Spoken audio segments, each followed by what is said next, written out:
Listen, sunshine. If I say you were kicking the ball in the corridor, you were kicking the ball in the corridor. Do I make myself clear? I just dropped it. You just dropped it, I see. And your foot just happened to get in the way, And then the ball just happened to levitate itself to the other end of the corridor and hit that triumph of modern art, And stand up straight, for God's sake! An English Lesson by Paul Thane, with Paul Ridley as Michael Sutcliffe. An English Lesson. There's no sugar and the bloody milk's gone sour. Now, there's a tin of the powdered stuff, and there's probably some saccharin in Norma's filing cabinet. No, thanks. I wanted a cup of coffee, not a chemical cocktail. Looks as though I'll have to face Britain's hope on an empty stomach, then. I had the misfortune to bump into one of your shower on the way up, kicking a football at the lower school arts exhibition. Mark, somebody. Shaven head and a sort of far-away, gormless look. Mark Jones? Yeah, that's the one. I'm seeing him tonight after registration. Do you want me to? No. I'll sort it out.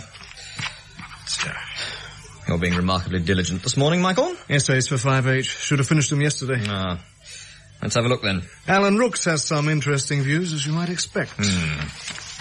You still coping with him? I think so. Jimmy Hartley, Terry Baines. Oh, dear me, you have got some villains, haven't you? Alison Wrigglesworth, eh? When I leave school. Now, there's a cheering thought for a wet Monday. Isn't she the one who called Norma a tart because she didn't wear a bra? That's why we had her moved to my class. Norma refused to teach her, remember?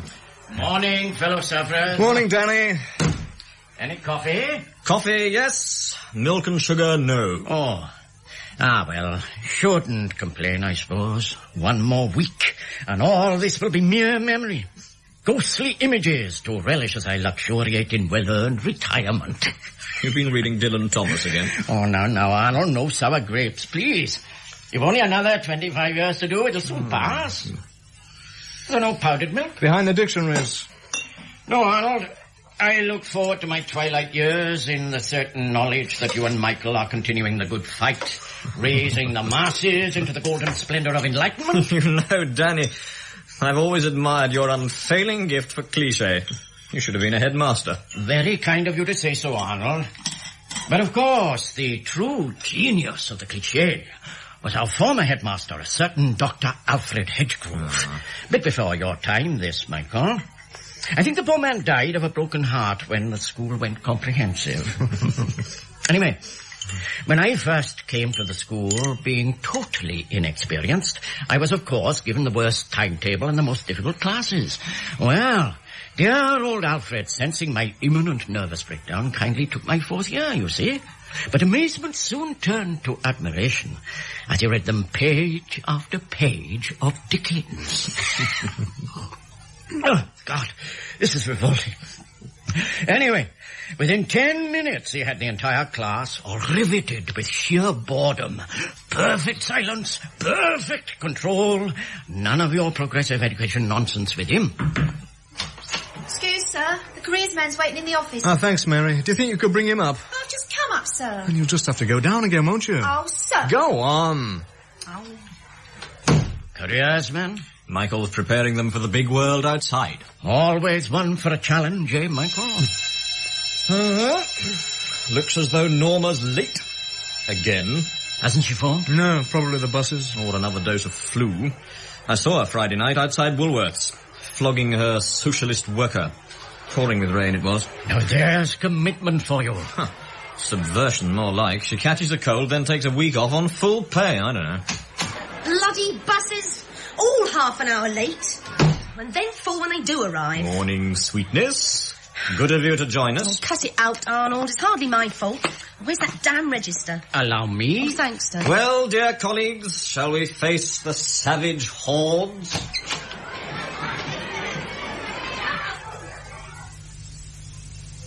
Papaspiru. Sir. Rampal. Sir. Rooks. Yes, sir. Sitwell.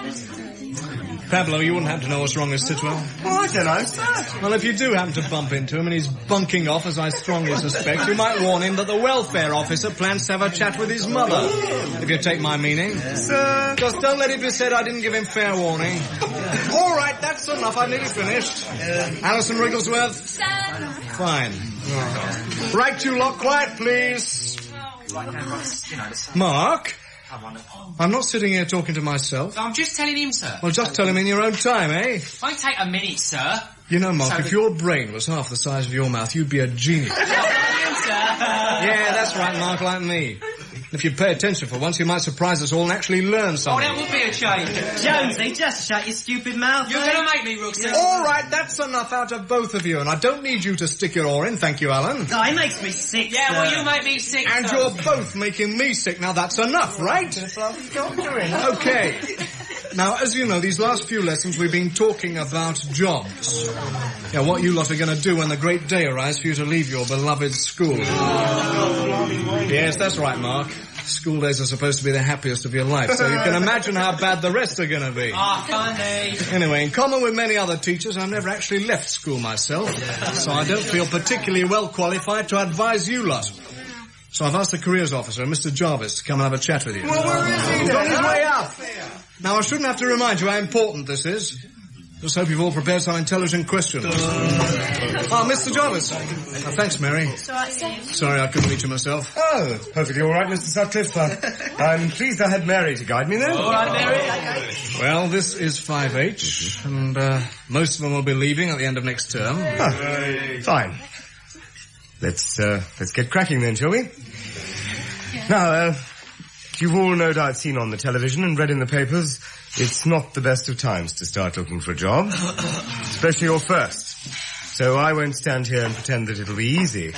But there are people like myself who will try to help you. And of course... Look, I'm sure you don't want to listen to me rabbiting on. You must have plenty of questions you'd like to ask. Well, I promise you they're not usually this shy, Mr. Jarvis. Come on, Mark. You've had plenty to say for yourself this morning. Oh, I don't know, sir. Well, I mean, don't seem a lot of point. I mean, look, my brother, Jimmy, he wanted to be a mechanic, see? Wrote off to dozens of garages, never even got a reply from most of them. Don't want to know, do they? Well, Mark, is it? Sir. Well, Mark, I did say it wasn't going to be easy. What's your brother doing now? On a dole, like me dad. Well, does he have any qualifications? No, not really. Mucked around too much like me, but he ain't stupid. No, I'm sure he's not. And he's great with cars. And what about you? I don't know, really. Like I said, don't see much Look, point. of course there's a point. You don't want to spend the rest of your life living off the state now, do you? Of course I don't. None of my family do. But our Jimmy's cleverer than me. What chance I got? Not much, if that's your attitude. Look, Mark, try and realise that just because something might be difficult, it doesn't mean you give up altogether, right? How many of you here intend to stay on in the sixth form? Only 3? I thought you were, Mary. I was, sir. But my dad's been put on short time. Might even be laid off. Can't really afford it if that happens. Even so, you can still continue your education, you know. Day release, night classes, all that sort of thing. I think Tony wants to ask a question, sir. No, I don't. He wants to join the army, sir. Oh? Is that right, Tony? Tell him he's mad, sir. Alan, Tony has the right to choose whatever job he wishes, the same as you. Oh, so he can choose any job, can he? You know very well what I mean, Alan. All right, Rooksy, so what's so great about what are you going to do? You're full of crap, guy. That's well, enough perhaps of I'm that doing you talk, a Tony. favour. I don't need you to do me no favours. Right, sir, you tell him. I think you're the one that needs telling. Oh, I see. Well, at least I won't be shooting anyone. I ain't going to be shooting no one, guy. You know nothing about it. I want to be a technician. Radar. You've never heard of that? Oh, yeah. What happens if they happen to stick a gun in your hand? That's my problem, innit? Yeah, that's your problem. So what's your answer? Mr. Sutcliffe, if I could perhaps just point out to our young friend here that however strongly he feels about pacifism, he should know that all countries need to be able to defend themselves to protect the sort of society they believe in. Oh, yeah? So I suppose Tony believes in this sort of society, does he? Alan, you're being impertinent. Can't you just respect Tony's decision? Why? What do you mean, why? Because he's free to make up his own mind. That's why. All right, then. Just ask him why he wants to do it. He doesn't have to explain himself to me or anyone else. Oh, so you agree with him? Doesn't matter what I think. Doesn't it? I thought you was meant to be educating us. Don't push your luck, lad. That's not the same thing and you know it. In any case, this is not what Mr. Jarvis came to hear. Now, are there any other questions? Yes, sir. Is Tony joining the army just because he's black and can't get another job? Rooks! I've just about had enough. You think you're so bloody clever, don't you? All right, So Tony. what's so clever about getting your head blown off in Northern Ireland, eh? No one's going to plough off my head, man. Oh, yeah. Don't you read the papers, Tony? You've got a charmed life or something. Yeah, that's right. Ever heard of voodoo? I'll be sitting in my barracks in the middle of Belfast, sticking pins in little green dolls. Okay, I think you've both had your say now. But it's important, sir. I know it's important, Alan, but we can't talk about it now. When then? Just leave it, eh? You could at least teach him what he's going to be fighting for. Don't try to tell me my job. Well, I'm not, sir. But you always tell us to ask questions and say what we think. All right, point taken. I promise you we'll talk about it on Friday, okay? Now can we please move on? Ah, well done, Alison. My dad says Robots is going to do all our jobs soon anyway. So there's nothing really to worry about. I'm sorry, we got a bit sidetracked. No, not at all. I rather enjoyed it. They're quite a lively bunch, aren't they? Especially that boy Alan Rooks. Yes. I can imagine him being quite a handful. Yes, I'm afraid he is sometimes, but, well, they're all good kids, really, even if they do get a bit excitable on occasion. I wouldn't have your job for anything. Yours can't be so easy either these days. Yeah. Having to disappoint the kids, that's the worst of it. We're having to do it more and more.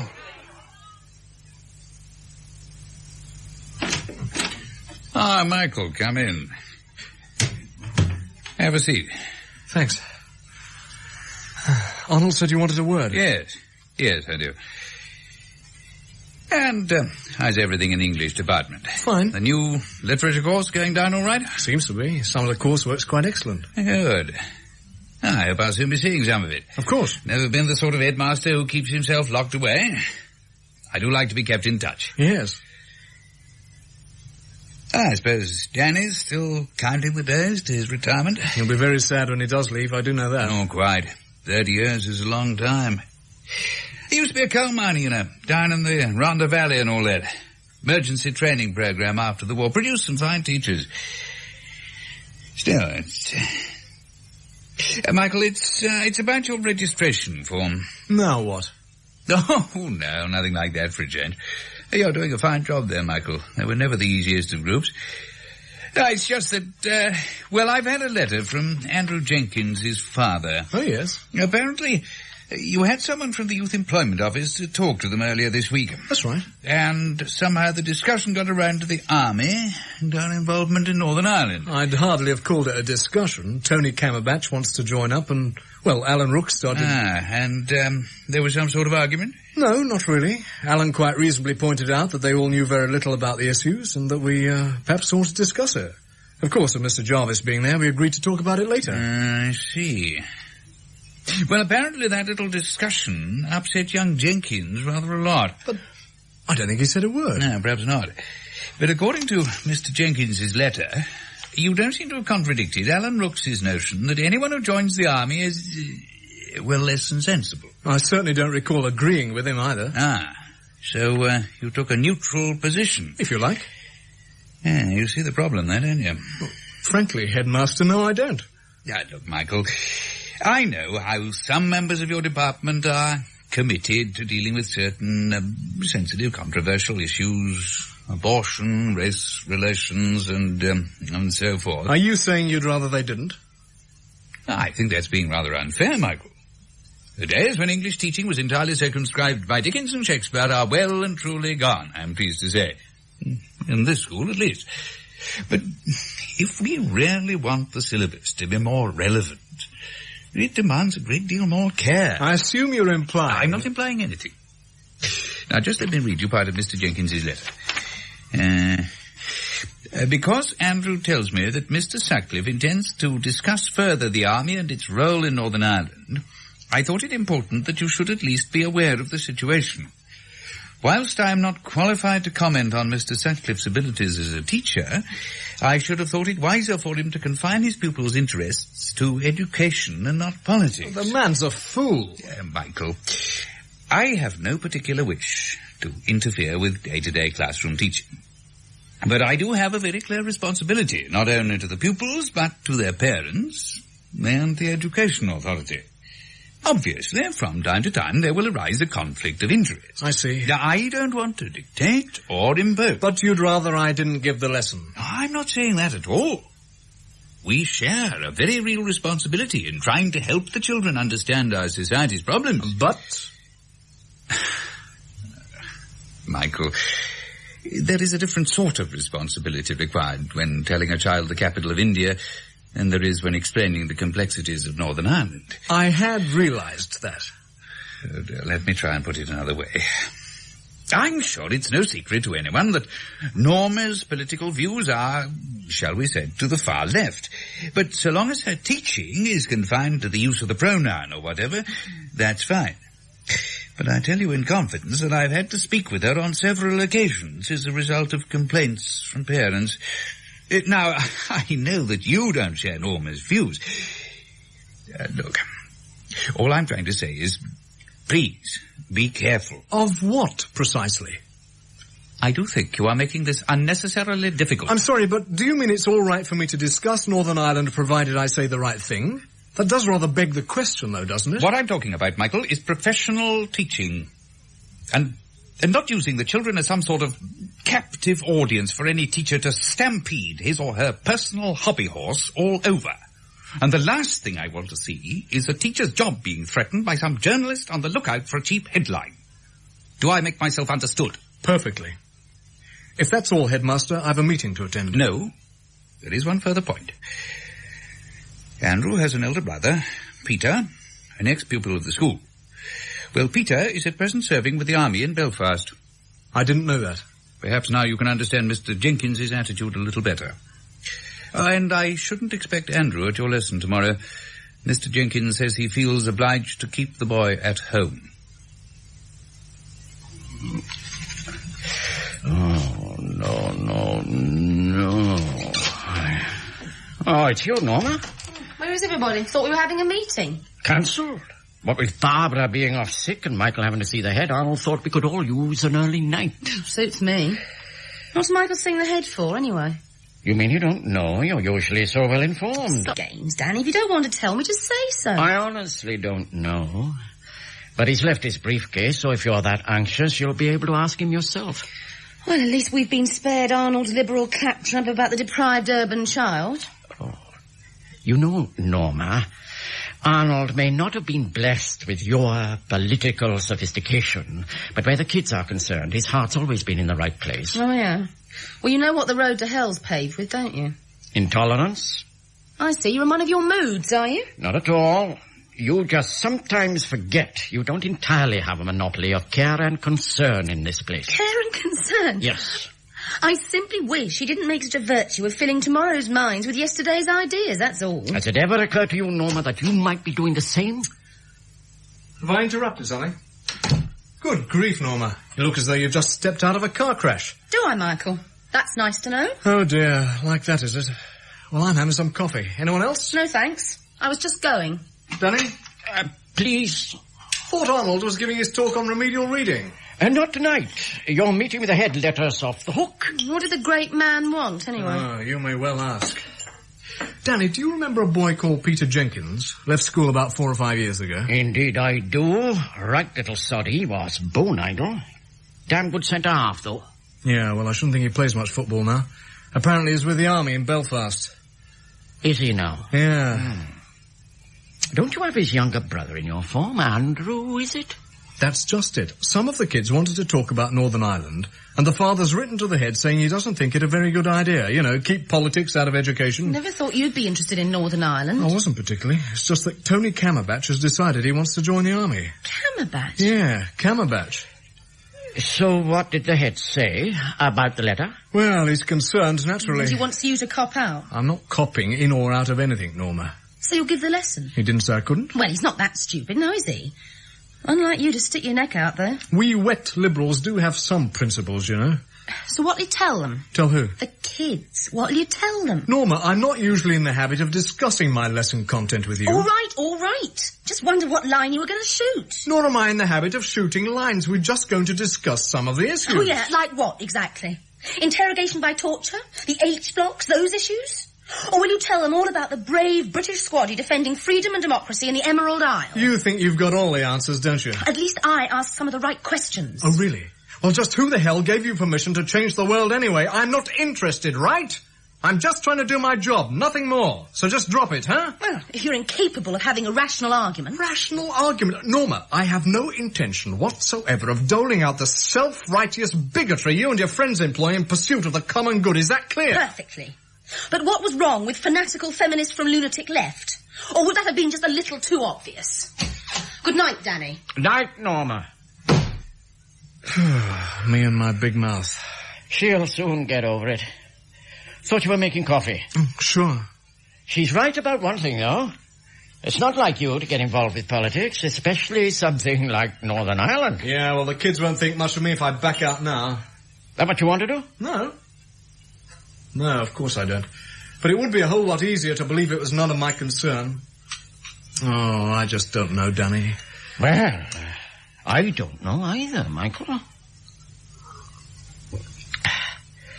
But I was just thinking of when I was a boy. No politics in the classroom then, of course. Just this huge map of the world, you see, pinned above the blackboard. We all learned to be so proud that such a small country could cover that map with so much pink. And on Empire Day, we'd spend all morning drawing little Union Jacks. Amazing what you could do with a few crayons and a wobbly ruler, help with the geometry as well, you see. Anyway, in the afternoon, we'd all line up in the playground. Not all of us had shoes, but we all had our little flags. A couple of the bigger boys had the privilege of dragging out the piano, and then we'd march round and round, past the headmaster and a couple of invited councillors, all waving our little flags. We'd end up with God Save the King, and a few prayers for our little coloured brothers across the water. Oh, don't you worry, Michael. You just do what you think's right.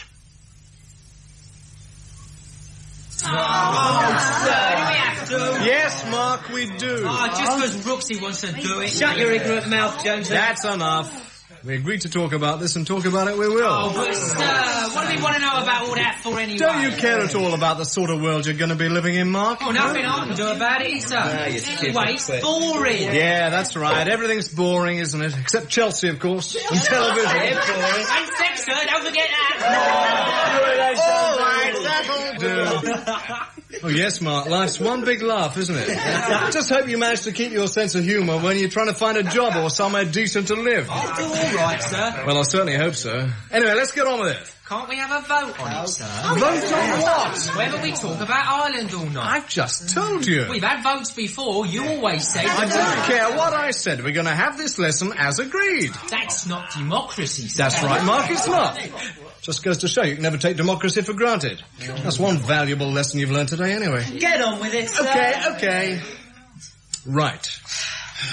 Let's start by talking about why people get into fights. Any ideas? No. Alison? Because they're stupid. Yeah, perhaps. Is that the only reason? They want to look big in front of their mates, sir. But what sort of things they fight about? Women! True. Anything else? Loads of fights at football matches, sir. That's right, Arvin. Now, why do you think that is? I don't know. Sticking up for their team, I suppose. Yeah, good. Right then. Sex and rivalry. That'll certainly do for starters. What else? Look, suppose you're at a football match and the ref makes a bad decision against your team. How do you feel? Bloody angry. That's right, Mick. You feel bloody angry because it's not fair. It's an injustice, right? And if people, for whatever reason, feel they're getting a bad deal, being treated unfairly, they complain, don't they? And if nothing happens, they get angry. And sometimes that anger turns to violence. So, if you don't want everyone fighting everyone else, you've got to have someone who decides what's fair and what's not. And who's that? The old Bill. No Pablo. It's the job of Parliament and the courts. They make the laws which we're all supposed to obey. And it's the responsibility of the police to make sure we do. Yes, I know. Some of our policemen are less than wonderful. But can you seriously imagine what life would be like without them? Maybe for big strapping lads like you, Pablo, but what about everybody else? Who's going to protect them, As far as I'm concerned, they're all right. Yeah, all right, Pablo. I think I can guess the rest, thank you.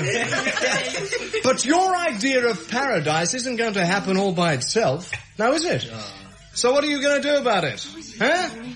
Or are you expecting others to do it for you? I see, lost your tongue, have you? No, not really. See your stuff, right? Don't see what this has got to do with the stupid Irish anyway. Yeah, who are you calling stupid? I didn't mean you, Mick. I meant, proper Irish. Oh, yeah, well, I am proper Irish, see? So what are you doing over here, then, huh? Since Pablo so eloquently raised the question, let's see how many of you do have Irish relatives. Come on, hands up. 4 of you. Oh, you as well, Alan? Grandmother, sir. 5 then. Well, probably the reason you're here is because your great-great-grandparents came to England to look for work. Because if they stayed in Ireland, they stood a very good chance of starving to death. Millions went to America, of course, but many of them helped to build this country's canals and railways. Is that what made England so rich, sir? Well, it certainly helped. Cheap labour, in other words. That's rather a simple view of history, Alan. What's the complicated one? We haven't got time to go into all that now. I see. Alan, all countries have a lot to be ashamed of in their past, and England's certainly no different. But there's a lot to be proud of, too. I mean, certainly compared to the French or the Dutch. Oh, come on, sir. We're not getting anywhere. Yeah, all right, Mary. So, where do we start? Well, as most of you probably know, although Ireland is largely Catholic, most people in the north are Protestants, descended mainly from the Scots and English who settled there over a period of several centuries. Why? Why did they settle there? They wanted land, and the Irish weren't strong enough to stop them taking it. Well, what a rip-off, eh? That's the way things went in those days. There was plenty of fighting, of course. And both sides managed to degrade themselves by indulging in the usual cruelties and horrors of war. And then, to make matters a good bit worse, everyone was convinced they had God on their side. Oh, that's stupid. How could he be on both sides? When you saw all that slaughter, I shouldn't think you'd want to be on either side, would you? No, I don't think so. Anyway, about 60 years ago, the British government tried to please everyone by dividing the country into 2. The Catholic South became a republic, and the Protestant North stayed part of the United Kingdom. So the Catholics in the north were really numbered? Yes, as it turned out, they were. It didn't have to be like that, of course. I mean, you think of all the different religions we've got in this room. Yeah. Catholics, Protestants, Hindus, Muslims. And pagans. Don't forget the pagans. Yeah, pagans as well, Pablo. But the point is, we all managed to get on reasonably well, don't we? But in Northern Ireland, many Protestants were so frightened of the Catholics, they used their power to make sure they kept the best houses, the best jobs and so on for themselves. And not only that, most of the police were Protestant. And the Catholics didn't believe they could get any real justice. Hardly surprising. So, like at our football match, that sense of injustice led to anger, which in turn led to violence. Soon the police couldn't control the situation, so the British government sent in the army. And whose side were they on? They're not meant to be on any side of it. They're there to uphold the law. Oh, yeah? Well, what about trial by jury, then? They don't have that in Northern Ireland. Well, Alan, believe it or not, most people aren't too keen to sit on a jury and risk getting a bullet in the back for their trouble. And however inadequate that system of justice, it's surely better than the sort that condones people being blown to pieces as a regrettable necessity, isn't it? Well, I still don't see what good the army can do. Alan, without the army, a lot of people believe there'd be a civil war. Both sides certainly have reason enough to hate and mistrust each other. Well, they should let them fight it out. Oh, can you imagine how many people might die if that were to happen? Well, it'd be their own fault, though, wouldn't it? I mean, if they want to go around killing each other, we should let them. Oh, listen, Mark. No society that pretends to be civilized can allow people to go around killing each other. Unless they happen to be soldiers. Oh, yes, very clever, Alan. So what would you do, huh? Well, you said it yourself. Injustice leads to violence, so Well, they've got to learn to live with each other. But that's going to take time, isn't it? And that's what the army's there for. Giving both sides time to learn to respect each other's differences. Yeah, what sort of thing can they learn from the army? And why don't you ask Tony that? He's the one that's in a hurry to go.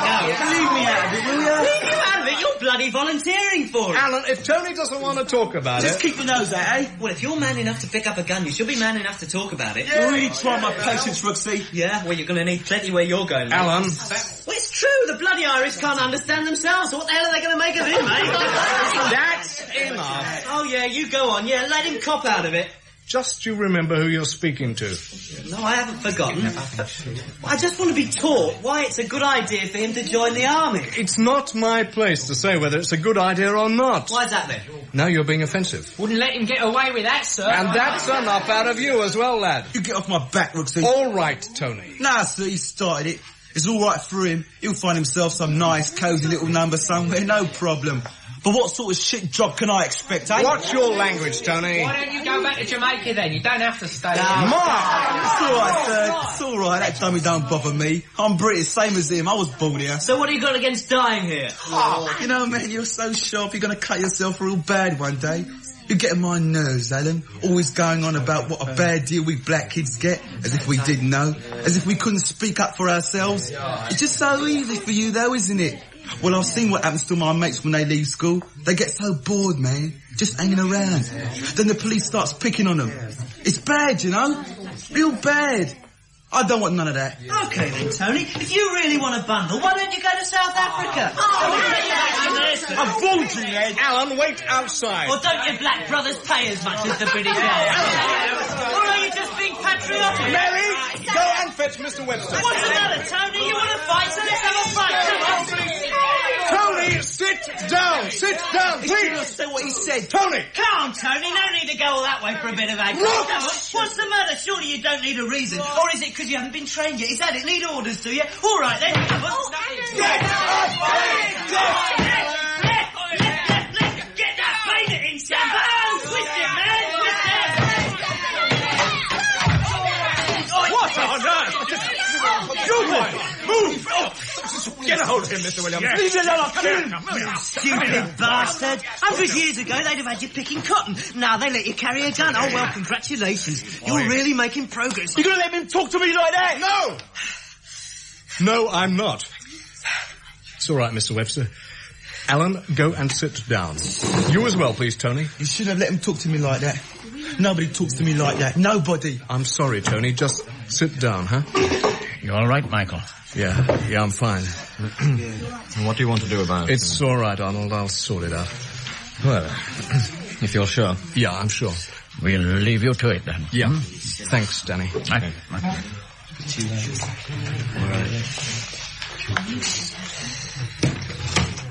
Okay, the show's over. Alan, I think you better see me after school.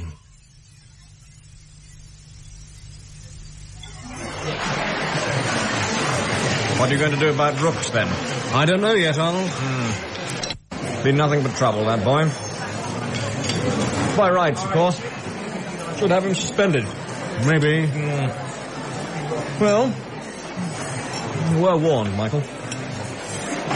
Still, you know what I think, don't you? As soon as someone pulls out the plug, an island sinks quietly into the sea, the better for us all. Unless you happen to be Irish. Well, most of them are over here anyway. No, I could see it leading to trouble all along. Mark my words, Michael. This job's difficult enough without getting yourself involved with that sort of thing. Listen, Arnold, some of those kids are coming up with some pretty pertinent questions, so we better start having some convincing answers, because they won't conveniently forget them. Oh, come on. Most of them don't give a damn. They haven't the energy to think for themselves, let alone anyone else. Well, you might find it comforting to believe that, but I certainly don't. Excuse me? Mind if I join you? Help yourself. Michael left in a bit of a hurry? Food's not that bad, is it? Oh, no. He's in a funny mood, Danny. Still a bit upset over that Brooks business. Yes. Well, it's never very pleasant. No, laid himself wide open, if you ask me. Anyway, how are the preparations for your grand farewell going? Been looking forward to your leaving speech. Not going to be in Welsh, is it? Arnold, I'll let you in your little secret. I've been planning that speech on and off for the past 10 years. But now that the great day has actually arrived, not only do I surprise myself by feeling bloody miserable, but I can't think of a word to say.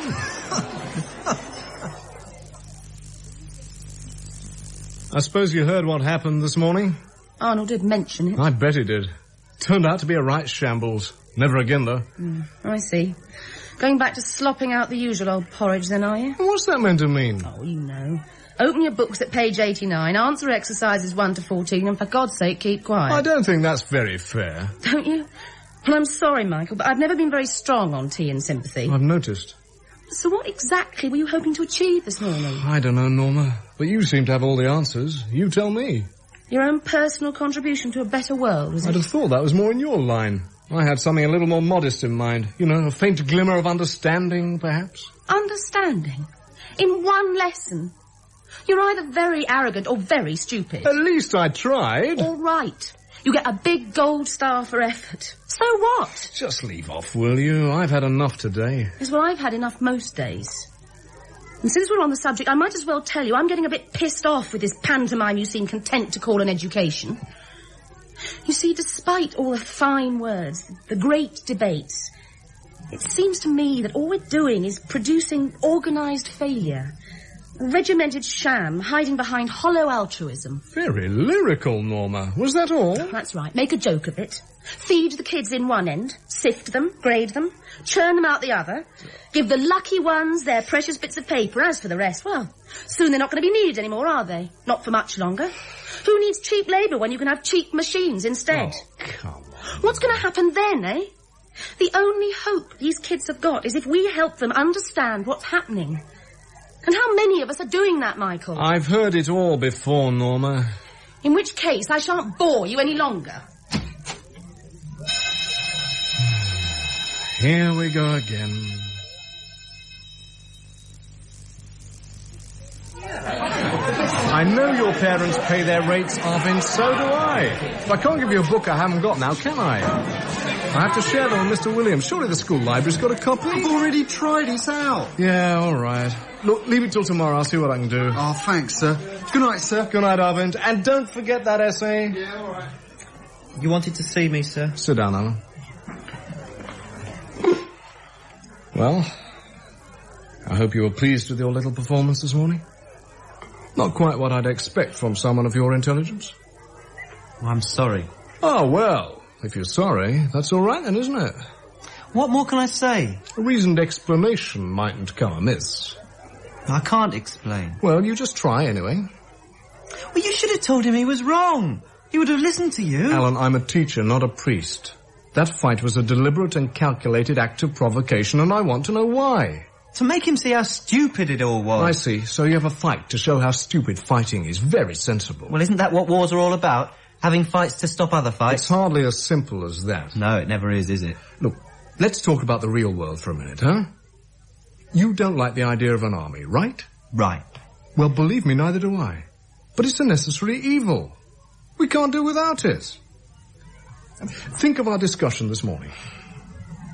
Perhaps you think we should just leave Ireland to the terrorists. Is that it? Is that what you want? Oh, you just can't understand, can you? Try me. Tony used to be a good mate of mine. You certainly have a very funny way of showing it. Do I? Well, you would think that, wouldn't you? Look, I despise terrorism as much as you do. Maybe more. But at least when they pick up a gun, they've got a reason. No matter how wrong they are, they've still got a reason. But what kind of reason does Tony have, eh? What makes him want to pick up a gun? Excitement? Money? A career? Or is it just that he hasn't even thought about it? But that doesn't seem to matter, does it? Well, that's what makes me angry. Stick a gun in his hand and tell him he's fighting for freedom. Well, perhaps he is, but why is everyone so shit scared to even talk about it? Oh, save your breath. What's it matter? Suspend me, expel me. I don't care. Do what you want, just get it over with. Sit down. What's the point? I said sit down. And stop being so damned pig-headed. I've let you have your say, so at least have the courtesy to listen to me.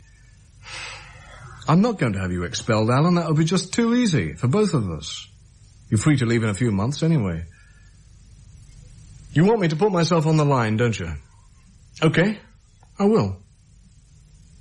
So long as people have the need to hide behind borders and frontiers, they're going to have a need for armies too.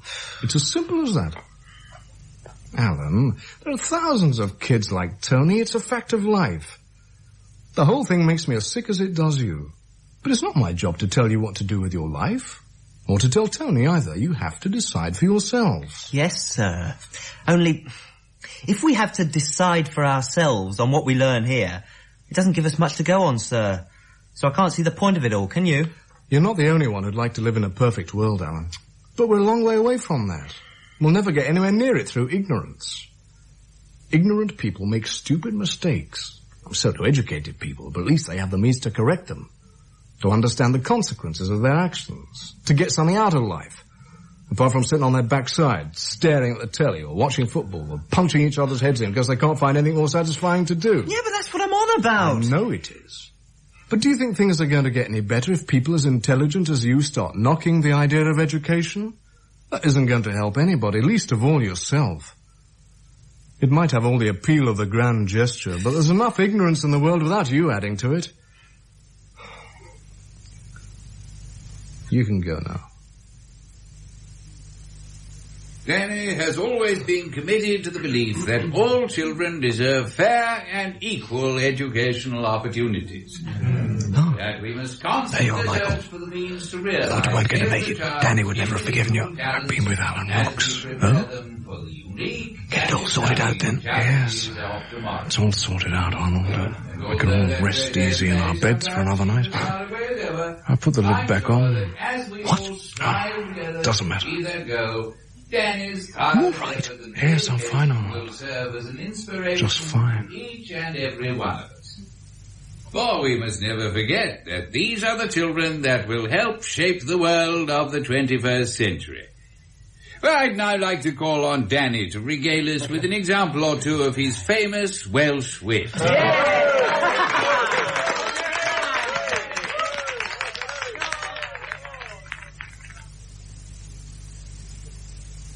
In An English Lesson by Paul Thane, Michael Sutcliffe was played by Paul Ridley.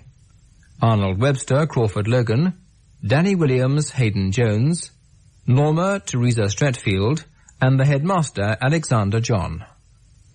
Alan, Anthony McAvoy, Tony, Brian Bovell, Arvind, Art Malik, Mark, Spencer Banks, Mary, Christine Absalom, Alison, Patience Tomlinson, and Mick, Stephen Garrick.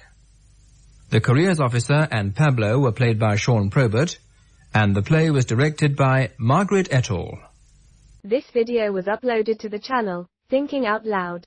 Please like, comment and subscribe to the Thinking Out Loud channel. Thank you.